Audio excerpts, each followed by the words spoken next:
Hello students, topper classes Maner के YouTube channel में आपका एक बार फिर से स्वागत है। जैसा कि पिछले वीडियो में हमने चैप्टर 1 क्लास 12 फिजिक्स के ऑब्जेक्टिव प्रश्नों को देखा था। अगर आपने उस वीडियो को नहीं देखा है तो पहले जाके उसको देखिए, क्योंकि ये उस वीडियो का अगला पार्ट है। चलिए आज के वीडियो को शुरू करते हैं। चलिए, पहला क्वेश्चन क्या है? किसी आवेशित खोखले गोलाकार चालक के भीतर विद्युतीय तीव्रता का मान क्या होता है? यानी electric field intensity in the inner side of A sphere will be, यानी कि इनर साइड में स्फीयर के इलेक्ट्रिक फील्ड इंटेंसिटी का मान क्या होता है? बताइए इसका आंसर क्या होगा, बोलिए जल्दी से। इसका आंसर होने वाला है 0। किसी भी स्फीयर के अंदर की बात करें, उसके अंदर इलेक्ट्रिक फील्ड इंटेंसिटी क्या हो जाता है? 0 होता है। इस बात को जरूर याद रखना है आपको। क्लियर है ना? चलिए अगले प्रश्न की ओर आते हैं। कूलम्ब बल कैसा बल है? बताइए आप लोग, कूलम्ब बल कैसा बल है जी? बताइए जल्दी से। कूलम्ब बल कैसा बल है? आप लोग जल्दी से बताएं। 2 ऑप्शन दिए गए हैं आपको। चलिए देखिए, कूलम्ब बल में बहुत लोग सोचेंगे कि ये केंद्रीय बल है, कुछ लोग सोचेंगे विद्युतीय बल है, लेकिन इसका आंसर ऐसा नहीं है। कूलम्ब बल केंद्रीय और विद्युतीय दोनों बल है, यानी इसका आंसर क्या हो जाएगा? ए और सी दोनों। क्लियर है? कूलम्ब बल कैसा बल है? केंद्रीय तथा विद्युतीय दोनों प्रकार का बल है, यानी इसका आंसर क्या हो जाएगा? सी हो जाएगा। क्लियर है ना? चलिए अगले प्रश्न की ओर आते हैं। एक द्विध्रुव एक पृष्ठ से घिरा हुआ है, यानी एक डाइपोल ले लिए। डाइपोल किसको कहते हैं? तो एक में पॉजिटिव नेगेटिव चार्ज हो, पॉजिटिव चार्ज हो, कुछ डिस्टेंस पे, मतलब 12 डिस्टेंस पे प्लेस्ड हो, तो इस तरह से जो सिस्टम बनता है उसको क्या बोलते हैं? डाइपोल। तो ये dipole is surrounded by a surface, it's total flux will be. इसका टोटल फ्लक्स क्या होगा? तो डाइपोल सराउंडेड है, तो सराउंडेड है तो उसका टोटल फ्लक्स भी क्या हो जाएगा? 0 हो जाएगा। क्लियर है? याद रहेगा ना? एक डाइपोल अगर एक सरफेस से क्या सराउंडेड है, मतलब घिरा हुआ है, तो उसका टोटल फ्लक्स कितना हो जाएगा? 0 हो जाएगा। चलिए ठीक है, अगले प्रश्न की ओर आते हैं। निम्नलिखित में किसका अस्तित्व संभव नहीं है? जब आवेश का क्वांटीकरण पढ़ रहे थे हम लोग, क्या आप पढ़ रहे थे? क्वांटीकरण। इंग्लिश में भी क्वेश्चन देखते जाइए। Which value of charge is not possible, यानी चार्ज का कौन सा वैल्यू पॉसिबल नहीं है? तो बताए थे क्वांटीकरण में कि Q इक्वल टू क्या होता है? N इंटू E होता है, जहां पे N का मतलब क्या है? पूर्णांक संख्या। और चार्ज जो है यानी आवेश इलेक्ट्रॉन के पूर्ण गुणज के रूप में हो सकता है। किस रूप में हो सकता है जी? इलेक्ट्रॉन के पूर्ण गुणज के रूप में हो सकता है। आवेश किस रूप में होता है? इलेक्ट्रॉन के पूर्ण गुणज के रूप में ही हो सकता है। पूर्ण गुणज कहने का मतलब या तो 1 इलेक्ट्रॉन होगा, 2 इलेक्ट्रॉन होगा, 3 इलेक्ट्रॉन होगा, 4 इलेक्ट्रॉन होगा, ऐसे आगे की ओर बढ़ते जाएगा। ठीक है, यानी चार्ज ऑलवेज फाउंड इन क्या? ठीक है, इंटीजर मल्टीपल ऑफ इलेक्ट्रॉन। किस फॉर्म में होता है चार्ज? इंटीजर मल्टीपल में। यानी वैल्यू क्या होता है 1 इलेक्ट्रॉन का? 1.6 हो सकता है, 3.2 हो सकता है, 4.8 हो सकता है, 6.4 हो सकता है। ऐसे वैल्यूज आगे की ओर बढ़ते जाएंगे। अब इस ऑप्शन में देखिए 3.2, 6.4, 2.4, 1.6, तो इनमें से ये हो सकता है, ये हो सकता है, ये हो सकता है, लेकिन ये नहीं हो सकता है। यानी इसका आंसर क्या होने वाला है? ऑप्शन नंबर सी।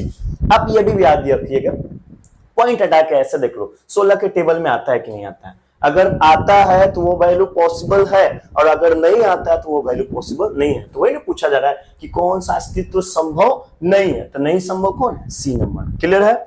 अगले प्रश्न की ओर आते हैं। देखिए, एक स्थिर विद्युत आवेशों के बीच लगता बल किस नियम से दिया जाता है? यानी the force between two charges given by, दो आवेश के बीच, मान लो ये Q1 है और ये Q2 है, दोनों के बीच में जो फोर्स लगता है वह किस नियम से दिया जाता है जी?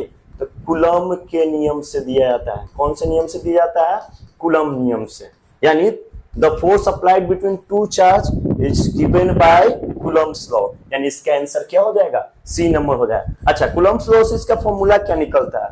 1/4πε0 Q1 इंटू Q2 अपॉन में R²। क्लियर है? ये फॉर्मूला याद कर लीजिएगा, ये फॉर्मूला भी आपके एग्जाम में आ सकता है। अगले प्रश्न की ओर बढ़ा जाए। P द्विध्रुव वाला एक विद्युतीय द्विध्रुव विद्युत क्षेत्र में 90 डिग्री के कोण बनाता है, तब इस पर लगा बल आघूर्ण। बल आघूर्ण क्या होगा पूछा जा रहा है कि 90 डिग्री लगा रहा है तो बल आघूर्ण क्या होगा? What is the work done to rotate dipole at 90 degree? अच्छा, क्वेश्चन दोनों अलग अलग हो गए, कोई बात नहीं। टॉ इक्वल टू क्या होता है बताइए, vector P cross vector E होता है, यानी पीई क्या हो जाता है साइन थीटा। यहां वर्क डन ना होके क्या होगा, टॉर्क पूछा गया, इंग्लिश में ध्यान दीजिएगा, टॉर्क होगा, ठीक है, या फिर दोनों में से कोई एक ही रहेगा ना। चलिए पी क्रॉस ई होता है, यहाँ पे साइन थीटा, साइन में अगर 90 डिग्री वैल्यू रखा जाए तो पीई साइन 90 पीई इंटू 1, यानी इसका फाइनल वैल्यू क्या निकल के आ जाएगा, पीई आ जाएगा। क्लियर है, पीला वाला दिख नहीं रहा होगा आपको शायद, चेंज कर देता हूँ इसका कलर, ग्रीन करके देखता हूँ, हाँ ये दिख रहा होगा। चलिए देखिए, टॉ इक्वल टू क्या होता है, वेक्टर पी क्रॉस ई, जब क्रॉस साइन को हटाएंगे तो क्या आ जाता है भाई, साइन थीटा आ जाता है। साइन थीटा की जगह क्या बोला है, 90 डिग्री रख दिए, साइन 90 का value 1, PE into 1 equal to क्या हो जाएगा, पी, यानी इसका आंसर क्या हो जाएगा, ऑप्शन नंबर ए। क्लियर है, चलिए अगले प्रश्न की ओर आते हैं। एक पदार्थ के धातु के दो गोले, एक ए है और एक बी है, एक पर प्लस क्यू आवेश है तथा दूसरे पर माइनस क्यू आवेश है। Two sphere A and B charged with positive charge plus q and minus q respectively, then तो क्या हो सकता है भाई, कहने का मतलब एक ए है और एक बी है, इस पे कौन सा चार्ज है, पॉजिटिव धन आवेश है, और इस पे क्या है निगेटिव, मतलब क्या ऋण आवेश है। तो कहने का मतलब पॉजिटिव है तो इसमें से इलेक्ट्रॉन क्या होगा त्याग हुआ होगा, यानी इलेक्ट्रॉन क्या हो गया, निकल गया होगा, और इसमें इलेक्ट्रॉन क्या किया गया होगा, ग्रहण, यानी ये इलेक्ट्रॉन को क्या किया होगा, लूज किया होगा, और ये क्या किया होगा, गेन किया होगा। तो बताइए गेन किया, तो अब पूछ रहा है कि ए का द्रव्यमान बढ़ेगा, तो भाई इलेक्ट्रॉन निकला है यानी कम हो गया तो द्रव्यमान बढ़ेगा। अच्छा दूसरा देखिए, बी का द्रव्यमान बढ़ेगा, बी निगेटिवली चार्ज है, बी का द्रव्यमान, इलेक्ट्रॉन आ गया तो पहले से एक इलेक्ट्रॉन ज्यादा हो गया, यानी इसका मास बढ़ जाएगा, यानी इसका आंसर क्या होगा, बी नंबर, बी का द्रव्यमान बढ़ जाएगा। आगे की ओर बढ़ते हैं। फ्लक्स घनत्व का मात्रक क्या होता है, फ्लक्स डेंसिटी का यूनिट पूछा जा रहा है, कई बार बताएं आपको, बताइए फ्लक्स घनत्व का मात्रक क्या होगा, बोलिए जल्दी से, फ्लक्स घनत्व का मात्रक वेबर होगा। क्लियर है, फ्लक्स घनत्व का मात्रक क्या होता है, वेबर होता है। चलिए अगले प्रश्न की ओर आते हैं। आवेश की विमा क्या होती है बताइए, what is the dimension of charge, क्या होता है, Q बराबर बताइए I इंटू टी, आई के लिए एम्पियर और टाइम के लिए टी, चार्ज का ऐसा यूनिट क्या होता है जी बताइए जल्दी से, कूलम्ब होता है, याद रखिएगा। चलिए Q बराबर IT फॉर्मूला है, तो I के लिए A होता है और T के लिए तो T होता है, तो डायमेंशन फॉर्मूला ऑफ चार्ज क्या हो जाएगा बताइए, इसमें से कौन है, AT है, यानी चार्ज का डायमेंशन फॉर्मूला क्या हो जाएगा, AT। चलिए अगले प्रश्न की ओर आते हैं। साबुन के एक बुलबुले को आवेशित किया जाए, साबुन का एक बुलबुला था उसको आवेशित कर दिए, तो when bubble of A shop is charge and its radius will be, इसकी त्रिज्या क्या हो जाती है, बढ़ जाती है। जब एक बुलबुले को आवेशित कर दिया तो इस पर जब चार्ज आ जाता है तो इसका रेडियस क्या हो जाता है, बढ़ जाता है, ये बात जरूर याद रखनी है आपको। चलिए अगले प्रश्न की ओर आते हैं। किसी अचालक पदार्थ के गोले को आवेश देने पर वह वितरित होगा, एक अचालक पदार्थ है, अचालक किसको कहते हैं, यानी इंसुलेटर किसको कहा जाता है बताइए भाई, जिसमें करंट का फ्लो नहीं होता है या जिस पे चार्ज नहीं जाएगा। तो बोल रहा है कि उसको आवेश दिया गया तो वो कहाँ जाएगा, सतह पर, सतह के अलावा अंदर भी, केवल भीतर। इसका आंसर होगा इनमें से कोई नहीं। याद रखिएगा, जब किसी अचालक पदार्थ के गोले को आवेश दिया जाए तो वह कहाँ वितरित होगा, तो इनमें से कोई नहीं ऑप्शन होगा। चलिए अगले प्रश्न की ओर आते हैं। जब किसी वस्तु को आवेशित किया जाए तो उसका द्रव्यमान क्या होगा। अब तो केवल आवेशित बोला है, एक वस्तु है, मान लीजिए ये ऑब्जेक्ट है, इसको आवेशित किए तो अगर पॉजिटिव करेंगे तो इसका द्रव्यमान क्या हो जाएगा, घटेगा, और निगेटिव करेंगे तो इसका द्रव्यमान क्या होगा, बढ़ेगा, बढ़ता है। ठीक है, यानी पॉजिटिव चार्ज में क्या हो जाएगा भाई, इंक्रीज हो जाएगा, और निगेटिव चार्ज में क्या, सॉरी उल्टा हो गया, पॉजिटिव चार्ज में डिक्रीज हो जाएगा और निगेटिव चार्ज में क्या हो जाएगा, इंक्रीज हो जाएगा। तो कहने का मतलब पूछ रहा है कि क्या होगा, उसके मास पे क्या प्रभाव पड़ेगा भाई, तो घटता है, बढ़ता है, दोनों होता है। दोनों कहने का मतलब क्या, बढ़ भी कर सकता है और घट भी सकता है। कब बढ़ेगा, तो जब निगेटिव चार्ज होगा, कब घटेगा, जब पॉजिटिव चार्ज होगा। क्लियर है, याद रखना। अगले प्रश्न की ओर आइए। विद्युतीय फ्लक्स का विमीय सूत्र क्या होता है। फ्लक्स का विमा पूछा जा रहा है, इलेक्ट्रिक फ्लक्स का dimension formula. Flux equal to क्या होता है बताइए, phi equal to E into area हो जाता है ना जी। ई का बताइए क्या होता था dimension formula, M L T inverse two force upon में चार्ज होता था ए टी इनटू क्या एरिया का क्या हो जाएगा एल स्क्वायर, लेंथ स्क्वायर हो जाता है। चलिए इसको सॉल्व करेंगे तो एम तो निकलेगा एक ही है, एल यहाँ पे और यहाँ पे एल का पावर क्या हो जाने वाला है जी बताइए 3 हो जा रहा है।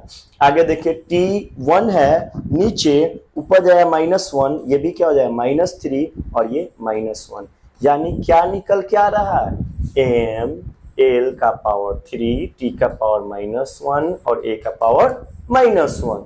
अब पूछा जा रहा है कौन सा आंसर सही होगा भाई, देखिए ये वाला देखिए मैच हो रहा है M L Q T inverse 3 A inverse, यानी इसका आंसर क्या होने वाला है डी नंबर। एक और बात याद रख सकते हैं, इलेक्ट्रिक फ्लक्स का डायमेंशन फॉर्मूला 1331, ठीक है।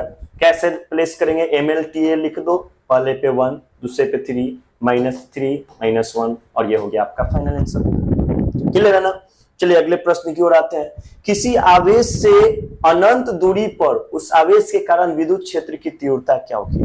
अनंत दूरी पर पूछा है तो अनंत दूरी पर विद्युत क्षेत्र लगेगा नहीं है भाई, कुछ डिस्टेंस होगा वहीं तक उसका एप्लीकेबल होगा। वो तो इनफाइनाइट डिस्टेंस पे जाते हैं उसका इलेक्ट्रिक फील्ड इंटेंसिटी क्या हो जाएगा 0। इनफाइनाइट डिस्टेंस पे कुछ ही डिस्टेंस पर ही ना आवेश अपना इफेक्ट अप्लाई करता है, उसके बाद का एरिया तो उसके एरिया से ही बाहर आ गया तो वहां पे क्या हो जाएगा 0। डिफिनेशन में भी बताया गया कि आवेश के चारों ओर का एरिया जहां तक उसका इफेक्ट अप्लाई होता है उसी को ना विद्युत क्षेत्र बोलते हैं। अब इसके बाहर बोल रहा अनंत बोल रहा तो बहुत दूर बोल रहा है तो वहां इफेक्ट अप्लाई ही नहीं होगा। चलिए अगले प्रश्न की ओर आते हैं। विद्युत विभव का मात्रक वोल्ट है। चलिए सही बात है, याद रखेंगे विद्युत विभव का मात्रक क्या वोल्ट, और यह किसके तुल्य है, वोल्ट किसके तुल्य है बताइएगा। The SI unit of potential is volt is equal to, ठीक है, V इक्वल टू क्या होता है W अपॉन Q। V का तो बोल दिया कि वोल्ट है भाई, ठीक है, तो W का क्या होता है, W मतलब वर्क, वर्क का क्या जूल और चार्ज का कूलम। बताइए जूल पर कूलम कौन है, ये वाला, यानी इसका आंसर क्या हो जाएगा ऑप्शन ए सही हो जाएगा। क्लियर है। अगले प्रश्न की ओर आते हैं। समरूप विद्युत क्षेत्र जेड अक्ष के अनुरूप हो तो समविभव होगा। वो रहा है कि समरूप विद्युत क्षेत्र जो है, समरूप मतलब क्या है, इसका रूप हमेशा समान रहे, जहां जिसका चुंबकीय क्षेत्र यहां से लेकर वहां तक क्या सिमिलर है, ठीक है, तो उसमें आइसोपोटेंशियल सरफेस यानी समविभवी तल पूछा गया। देखिए यहाँ जेड अक्ष पूछा गया, एक्सिस कितने होते हैं एक्स वाई एंड जेड, 3 होते हैं, जेड दे दिया गया आपको तो बचा कौन एक्स वाई, यानी आपका आंसर क्या हो जाएगा एक्स वाई प्लेन हो जाएगा। क्लियर है। अच्छा अगर यहाँ जेड की जगह वाई रहता तो वाई को छोड़ के बचता क्या एक्स जेड आंसर हो जाता है, याद रखना है। क्लियर है ना, बन जाएगा ना इस तरह का प्रश्न। एक गोलीय चालक को आविष्ट किया जाए, इसके केंद्र पर विद्युत क्षेत्र की तीव्रता क्या होगी। केंद्र पर पूछ रहा है, ये है इसके अंदर में केंद्र पर आते हैं इलेक्ट्रिक फील्ड इंटेंसिटी क्या हो जाता है भाई 0। If a sphere is charge then electric field at its centre will be 0, यानी इसका आंसर क्या हो जाएगा 0 हो जाएगा। चलिए अगले प्रश्न की ओर आते हैं। विद्युत क्षेत्र में किसी द्विध्रुव को घुमाने में किया गया कार्य क्या होगा। विद्युत क्षेत्र में द्विध्रुव को घुमाया जाए तो द्विध्रुव को घुमाने में किया गया कार्य क्या होता है भाई W बराबर PE into 1 minus cos theta.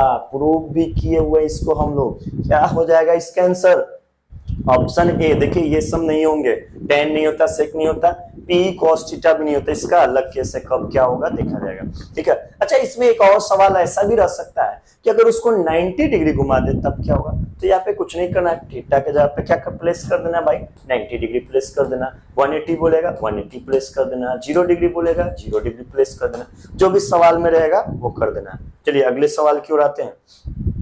एक समविभवी तल के एक बिंदु से दूसरे बिंदु तक ले जाने में आवेश पर क्षेत्र द्वारा किया गया कार्य क्या होगा। Work done to displace a charge in isopotential surface.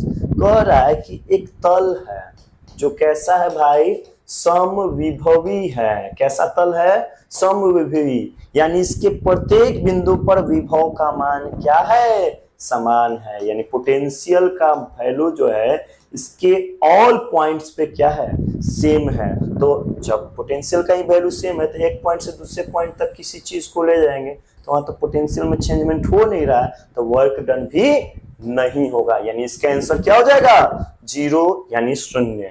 अगले प्रश्न की ओर आते हैं। यदि 1000 बूंदे जो है समान आकार की, समान आकार का कहने का मतलब सबका सेम साइज है, ठीक है, एवं जिनमें प्रत्येक की धारिता, एक का धारिता कितना दिया हुआ है 5 माइक्रोफैराड दिया हुआ है, मिलाकर एक बड़ी बूंद बनाई जाए तो बड़े बूंद की धारिता, इसको सॉल्व करने में टाइम तो लगेगा। हम एक शॉर्टकट मेथड बताते हैं, याद रखिएगा।